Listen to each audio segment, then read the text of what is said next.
Have you ever caught yourself saying, when I was your age? Or maybe you're trying to protect your teen from the same mistakes you made growing up. It is normal. So many of us do it without even realizing it. We think we're being helpful, we think we're giving them a head start, but when we start living our lives through our teens, we rob them of the chance to grow into themselves. Let's talk about how to step back and support their journey, not control it. Hi, I'm Dr. Ann-Louise Lockhart, pediatric psychologist, parenting coach, author, and mom of two. This video is about a quiet trap many of us fall into, projecting our past, our fears, or our dreams onto our teen, and how doing that can hold them back from becoming who they're meant to be. I see this every day in my practice, and I felt it as a parent too. That moment when your teen wants something different than you did at their age. Maybe they want to dye their hair blue, skip the big college path, or explore interests that weren't even on your radar at 14. It can feel jarring. You wonder, should I stop them? Will they regret it later? Am I being too lenient or too strict? Teenagers are hardwired to individuate. That means pulling away, forming their own identity, and figuring out how they're different from us. And trust me, it is messy, it's uncomfortable, and sometimes it's loud, like really loud. It's why your once sweet kid now questions everything. Why can't I wear this? Why do we go to church? Why can't I stay out later? It can feel like a battle, but it's actually growth. When we respond by tightening our grip, they either rebel or just shut down. That's when we need to ask, are my rules about what they need or about what I'm afraid of? So take Sloan, for example. She was being raised by loving grandparents who had tons of rules. No makeup, no sleepovers, no dessert during the week. Sloan asked questions constantly, and her grandparents felt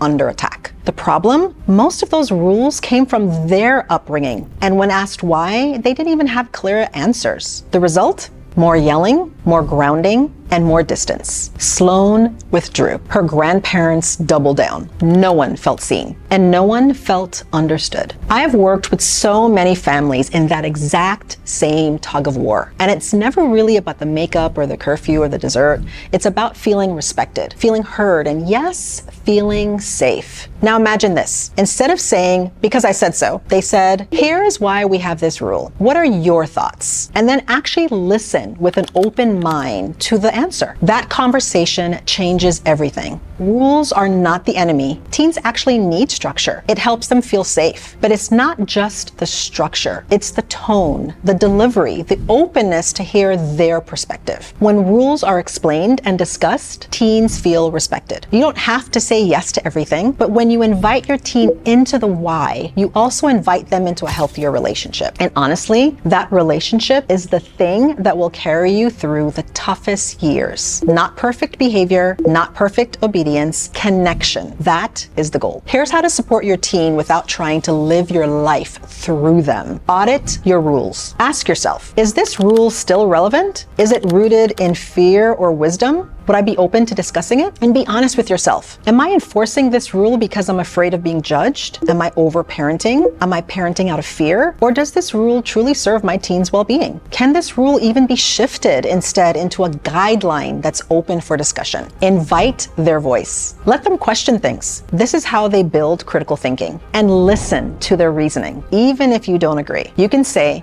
that's an interesting point, or tell me more, without giving in. You can say, I never thought about it that way. Thanks for sharing. Listening doesn't mean losing authority. It means building trust. Model integrity. Live by the same standards you expect. Teens watch what you do more than what you say. If you tell them to manage their screen time, but you're busy scrolling through your phone at dinner, they do notice. If you expect them to be kind, but you snap at the barista, they notice. They're not just learning from our words, they're studying our example. Be the guide, not the author. You don't need to write your teen's story. Just support them as they write their own. Think of yourself as a GPS. You can offer direction and warn them of detours, but you're not driving the car. And that's okay. They need practice taking the wheel. Live your own life. Pursue your own interests. Revisit your passions. Don't just give up your personal interests and goals while raising your teen. When your life feels full, you are less likely to pressure your teen to fulfill your unfinished dreams. It's not selfish, it's healthy. When you show your teen what it looks like to live with joy, purpose, and boundaries, you free them to do the same. Your teen does not need a copy and paste version of your life. They need a safe place to explore who they are with your support, not your script. Letting go doesn't mean you stop parenting. It means you start parenting with trust. It means stepping out of the spotlight and letting them shine in theirs. It means cheering them on even when their choices don't mirror your own. And that trust builds the foundation for a relationship that lasts far beyond the teenage years. If this message resonated with you, there's so much more to unpack. My new book, Love the Teen You Have, is now available for pre-sale, and it officially launches this October. It's filled with real-life stories, expert insights, and practical tools to help you parent with purpose, not pressure. Pre-order today using the link below, and you'll also get access to exclusive bonus resources to support your parenting journey. Make sure you like this video and hit subscribe so this message can reach more parents just like you. Your teen is growing, and you are too. Let's grow together. Until next time.